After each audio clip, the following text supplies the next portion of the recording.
Saludos, queridos amigos. Les presento las averías y averías más habituales que se producen en el Peugeot 406. La suspensión es uno de los puntos fuertes del modelo. Amortiguadores inusualmente fuertes, buena calidad de marcha y, al mismo tiempo, manejo con un giro agradable en forma de control preciso de la trayectoria al girar con tracción.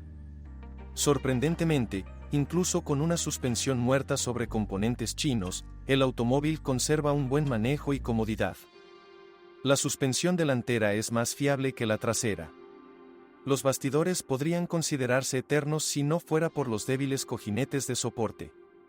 Además, el problema es precisamente estructural. El rodamiento anular, según el principio SS20, acumula humedad y suciedad, y luego sus superficies de trabajo se corroen. Todos los coches con este diseño tienen problemas similares, por ejemplo el Opel Vectra C. La palanca y los bloques silenciosos son muy duraderos, pueden recorrer 100 y, a veces, incluso 200.000 km. Los puntales y casquillos de la barra estabilizadora son consumibles aquí, pero son económicos. La suspensión trasera es multibrazo y su mantenimiento es mucho más caro. Y no le gusta la suciedad y la sobrecarga. Todos los bloques silenciosos son reemplazables, son económicos y hay pocos, ya que en un Volvo no tendrás que sufrir. Sucede que el bloque silencioso del brazo de arrastre se estropea en el soporte de aluminio y luego ya no se puede reemplazar en el garaje. El gran brazo de soporte, el transversal inferior, también se está corroyendo. De lo contrario, todo se hace para el pueblo. Las reparaciones importantes, por regla general, comienzan cuando el odómetro indica más de 200, pero es posible que sea necesario reemplazar los casquillos del brazo de arrastre y los casquillos del brazo transversal exterior incluso con un kilometraje 3 veces menor. La sobrecarga, la rotura de los resortes, esto sucede, y la suciedad afectan en gran medida la vida útil. Los cojinetes de las ruedas traseras no son muy fiables y se corroen internamente. Se recomienda escuchar su funcionamiento durante una prueba de manejo y, si es posible, hacer girar la rueda colgante. La dirección con dirección asistida convencional tiene varios matices interesantes. En primer lugar, en los vehículos anteriores a 2002 se podían utilizar cremalleras con un cilindro de dirección asistida externo. Se fija a la varilla y al cuerpo mediante bloques silenciosos, que pueden desgastarse. Este diseño se puede reparar bien, pero dura menos, porque la caja de cambios de cremallera está más cargada de par y depende del estado de los Island Blocks.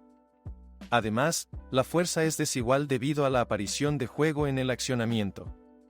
Sin embargo, también se instalaron listones normales, incluso en los coches antes del rediseño, dependiendo de la suerte. Pero una cremallera con cilindro externo, si la compras en la versión 405, son intercambiables, puede costar mucho menos que una nueva. Otro matiz está relacionado con la columna de dirección. Los ejes cardán que contienen no solo juegan, sino que a veces incluso se atascan. Como resultado, el sello superior del bastidor, viejo, se rompe gravemente y rápidamente comienza a tener fugas. Si hay algún atascamiento, comprobar el estado de las juntas universales. El bastidor en sí está escondido en lo profundo del bastidor auxiliar y no se puede acceder a él sin quitarlo. Se utilizaron bombas de dirección asistida con rendimiento variable. Pero, a diferencia de la servotrónica completa de ZF, este es un esquema muy primitivo cuando el rendimiento de la bomba de dirección asistida cae a altas velocidades, sin tener en cuenta la velocidad. Lo que inmediatamente causa un montón de problemas divertidos cuando el sistema se desgasta, la bomba funciona a cierta velocidad y luego nuevamente no hay presión. Por lo general, el problema se agrava a miles de kilómetros de distancia. Cambiar la bomba por una normal no es difícil ni muy caro, puedes adaptar la ZF de SNIV, parece que estas bombas se venden muchas veces más que las que fabrica el propio SNIV. La presión de la bomba original es 100, que es más alta que la de SNIV, 87, pero teniendo en cuenta que una bomba normal no tendrá una caída en el rendimiento al conducir por la carretera a altas velocidades, esto es incluso útil. Dado que los coches solo tienen tracción delantera, la lista de posibles problemas de transmisión se limita al desgaste de la junta homocinética y del cojinete exterior. Y todos estos elementos son muy fiables, incluso en los coches antes del rediseño se pueden encontrar piezas originales. Tradicionalmente, en cada mantenimiento se recomienda inspeccionar las tapas de juntas, ya que no son duraderas. El Peugeot 406 utiliza dos series de cajas de cambios, de 5 y 6 velocidades, y una de 5 velocidades ligeramente más débil. Las primeras se suelen encontrar en versiones con motores de gasolina de 2.2 a 2.9 litros y en versiones potentes de motores diésel 2.0/2.2, y las segundas cajas de serie se pueden encontrar con motores de gasolina junior y diésel de hasta 2.1 litros. Las cajas de las series ML5T/ML6 se mantienen un par de hasta 350 Nm, pero las capacidades de la serie B son más modestas, según el tipo de caja, hasta 300 Nm. Los problemas son similares para ambas familias. En primer lugar, se trata del desgaste del mecanismo de conmutación, del deterioro de los cables y de las fugas. Con kilometraje de más de 250.000, generalmente se agrega el desgaste de los cojinetes del eje primario y los acoplamientos sincronizadores, y aquellos a quienes les gusta patinar con ganas, es posible que surjan problemas con el diferencial, los ejes de piñón se atascan. Los cables y las fugas en general se pueden tratar fácilmente, nuevo lubricante, nuevos sellos del semieje, limpieza del respiradero, como último recurso, sustitución de los cables, pero primero hay que fijarse en el diámetro de los acoplamientos de los cables, confusión. Es posible. El desgaste del eslabón tampoco es un problema, hay casquillos disponibles para la venta. El desgaste de los sincronizadores normalmente se tolera fácilmente, la caja de cambios sigue funcionando, aunque con dificultad o incluso con un crujido durante los cambios rápidos. Los problemas graves son el desgaste del mecanismo de conmutación y los cojinetes del eje de entrada de las cajas. El juego del eje del mecanismo cuando se opera en carreteras polvorientas puede alcanzar varios milímetros y las reparaciones son, por decirlo suavemente, complicadas. Requiere restauración del eje, trabajos de soldadura y mecanizado con reinstalación y producción de ejes nuevos. Bueno, reemplazar los rodamientos normalmente significa una revisión completa de la caja de cambios, el reemplazo y la producción de nuevos espaciadores, y para las series ML5/ML6 también significa reemplazar los rodamientos de los engranajes. Por cierto, aquí son adecuados los económicos SK200 domésticos en lugar de los originales de 2 niveles. En general, suele ser más barato comprar una transmisión por contrato que reparar la propia. Afortunadamente, estas series de transmisiones manuales se instalaron en los automóviles PSA durante muchos años y no es tan difícil encontrar una en condiciones de funcionamiento. Por experiencia, existen diferencias entre las versiones 2.1 diésel y 2.9 de gasolina, pero también se pueden encontrar cajas no estándar en otras versiones. Sin embargo, en cualquier caso, el problema se puede solucionar mediante alguna agricultura colectiva. Hay dos tipos de transmisiones automáticas, la conocida al 4, también conocida como DP0/DP8 en los coches Renault, o la ZF4HP20 en los coches con motor 2.9 o diésel 2.2. El número de coches automáticos es extremadamente pequeño, lo que no es sorprendente. Al 4 se acaba de presentar en 406, por lo que obtuvo la primera y más problemática serie, y antes del rediseño se instalaron solo con motores 2.0, y después también con motores 1.8. ZF apostó por versiones superiores, de las que en principio hay pocas. Por lo tanto, los Al 4 generalmente no sobrevivieron, fueron reemplazados por transmisiones manuales, anteriormente sus reparaciones eran costosas y inicialmente había pocos ZF. Los motores de gasolina de la serie XU son la familia de motores más potente de los franceses, y el resto no decepcionó. El único fallo grave es la calidad de los ventiladores eléctricos y su sistema de control. A menudo surgen problemas con la vida útil de los propios motores eléctricos, su cableado y las resistencias de velocidad reducida. O la espiral se quema, el fusible que se está restaurando no se restaura o el deflector se obstruye con nieve. En climas fríos y húmedos, aparece otro matiz de diseño, la entrada de aire de la mayoría de los motores está muy baja al cruzar obstáculos de agua, es fácil sufrir golpes de ariete, sin embargo, Ahora el tubo de entrada de aire de la mayoría de los coches está desgastado y medio arrancado, por lo que el motor aspira aire del compartimento caliente del motor. En este caso, no produce plena potencia en los atascos, pero no hay por qué temer el golpe de ariete. Bueno, no olvide que el cableado debajo del capó de los automóviles es extremadamente poco confiable, los cortocircuitos en los arneses y los cables simplemente podridos son la regla y no la excepción. También son comunes las pastillas dañadas con plástico roto y contactos oxidados. Todo se complica por las anteras no desarrolladas. En general, el coche está claramente diseñado para carreteras secas y simplemente polvorientas, y no para barro constante. Al comprar, inspeccionar el cableado en el compartimiento del motor evitará muchos problemas en el futuro. Como mínimo, los cables de alimentación conectados directamente deberían confundirle. También vale la pena comprobar qué bomba de combustible está instalada, o mejor aún, mirar el matraz. Las tuberías rotas y una bombilla mal montada son señales seguras de una granja colectiva. La bomba de combustible en sí es débil, al reemplazarla, es adecuada a una voz normal de un VAZ con modificaciones mínimas, pero a menudo todo está muy torcido. Antes del rediseño, las series principales de motores del Peugeot 406 eran XU5, XU7, XU10 en sus versiones posteriores. Se trata de motores muy fiables, no solo por su sencillez, sino también por sus avanzadas prestaciones. Tienen un bloque de aluminio y los manguitos son de hierro fundido húmedo y reemplazables. Impulsado por correa de distribución, el 406 estaba equipado principalmente con opciones de 16 válvulas, pero el motor XU10 está disponible en una versión sobrealimentada con culata de 8 válvulas.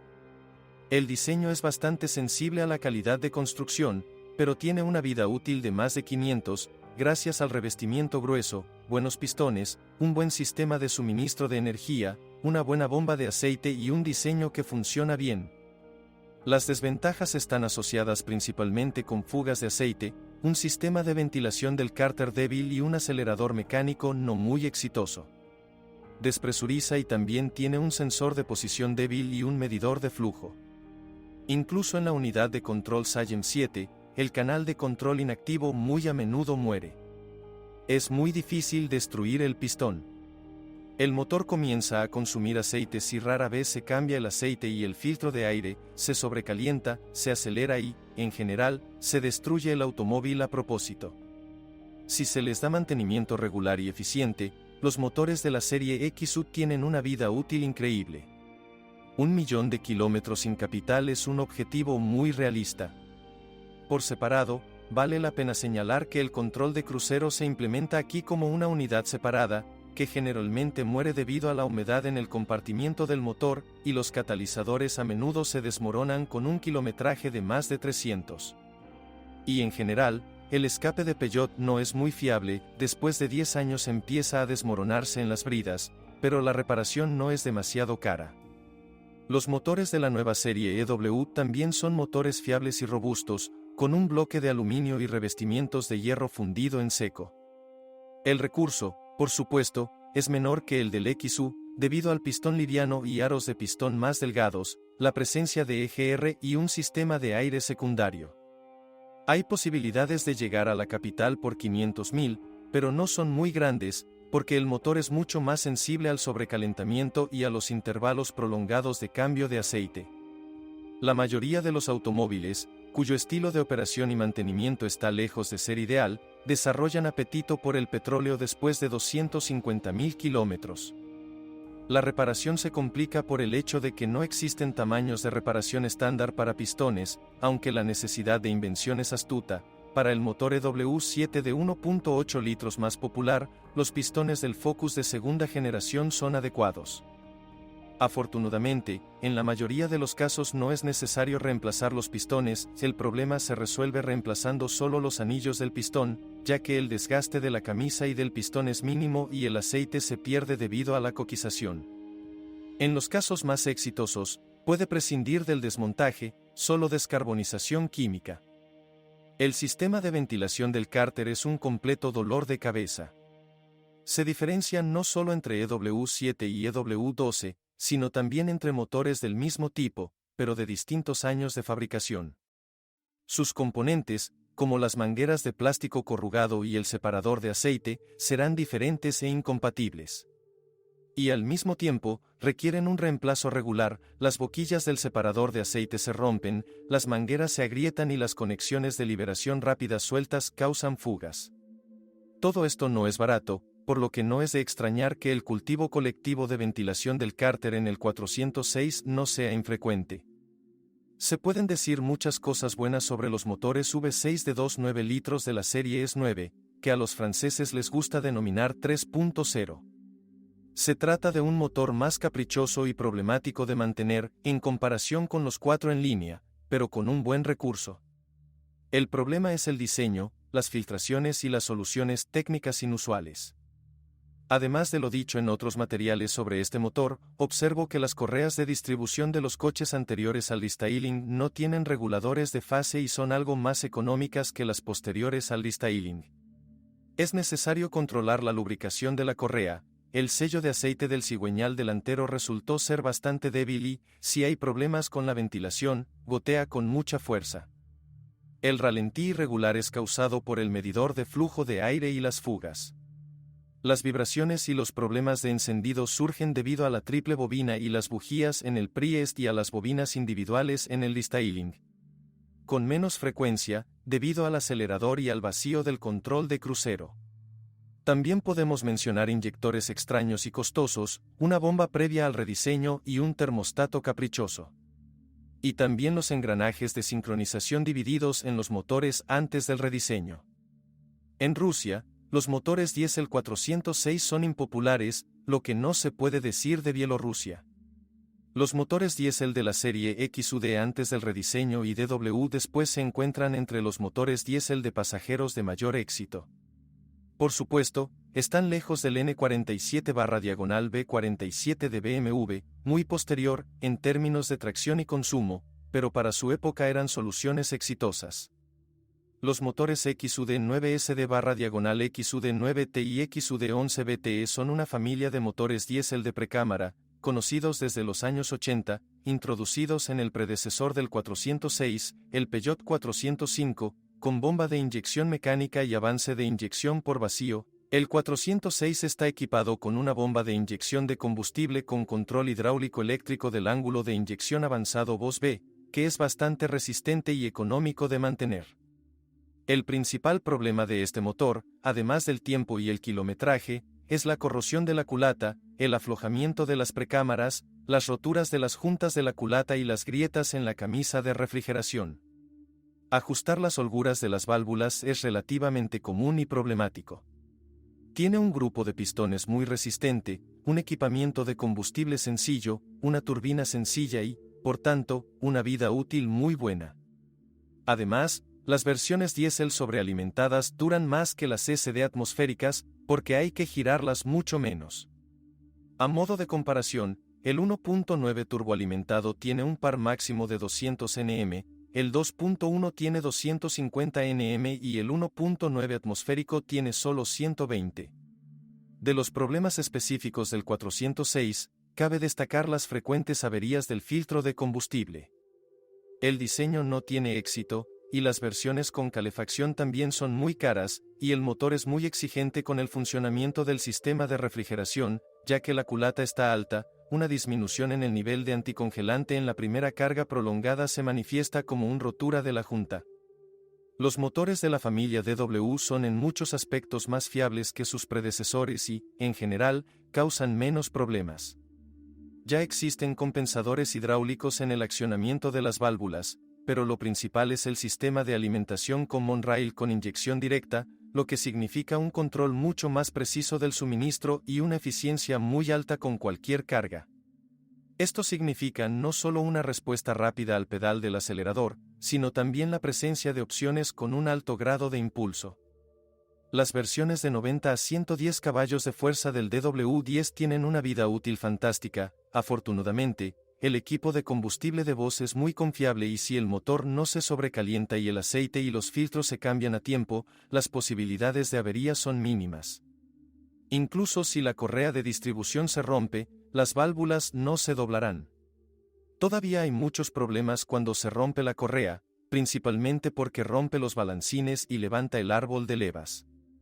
Gracias a la culata de 8 válvulas, los inyectores están muy bien instalados, las arandelas de cobre no se queman durante al menos 50 a 80.000 kilómetros, la bomba de inyección es potente, el EGR está vacío y es bastante confiable. Es una pena, no hay muchos en 406, y los que existen ya tienen más de 350 kilómetros. Esta es toda la información sobre los problemas del Peugeot 406, si sabes más o no estás de acuerdo con lo escuchado te espero en los comentarios.